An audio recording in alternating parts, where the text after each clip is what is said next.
vegetativ organ. Vegetativ organlarga poya, ildiz va barg kiradi. Generativ organlarga gul, meva va urug'lar kiradi. Ildizning ikkita asosiy vazifasi bor. Birinchisi, poya orqali oziq moddalarni o'simliklarga yetkazib turadi. Ikkinchisi, yerga mahkam ushlab turadi.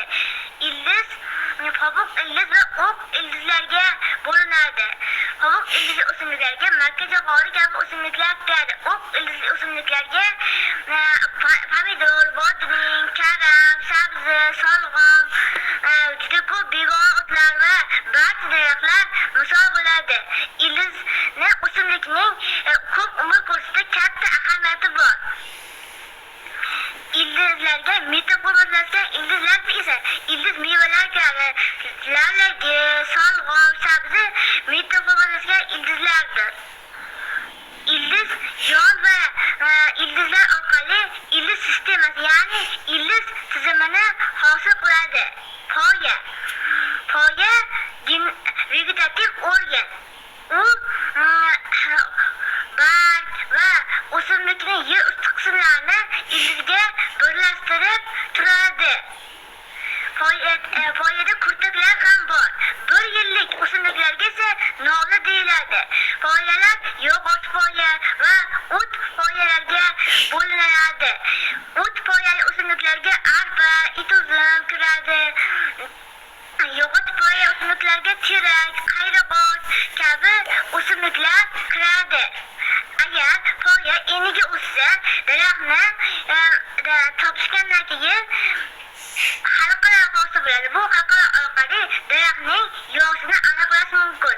Lekin cho'l o'simliklardan biri saksovulda halqalar yoshini bildirmaydi. Ular yomg'irlar sonini bildiradi. Kuzgacha yog'gan yomg'irlar sonini bildiradi.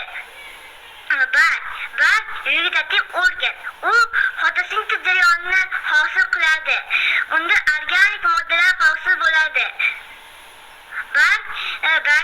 Barglar novdada qarama-qarshi joylashadi yoki navbat halqasimon joylashadi. O'simliklar suv ham bug'iltadi barglar orqali va nafas olishadi. Barg fotosintez jarayonini hosil qilayotganida ildiz tuproqda erigan suv va mineral tuzlarni simib, poya orqali bargning xalaqli donchasiga yetkazib boradi. Havodan barg og'utilari karbon angid gazini yutadi. U ham xalaqliga boradi. Quyosh o'rtasida anorganik moddalardan organik moddalar hosil bo'ladi. Organik moddalarga oqsil, kraxmal va moy kiradi. Qo'shimcha mahsulot kislorod ajralib chiqaradi. Barglarning suv bug'latishi esa o'simlik hujayralarni qizib ketishdan asraydi. O'simliklar vegetativ organlar orqali ko'payishi ham mumkin.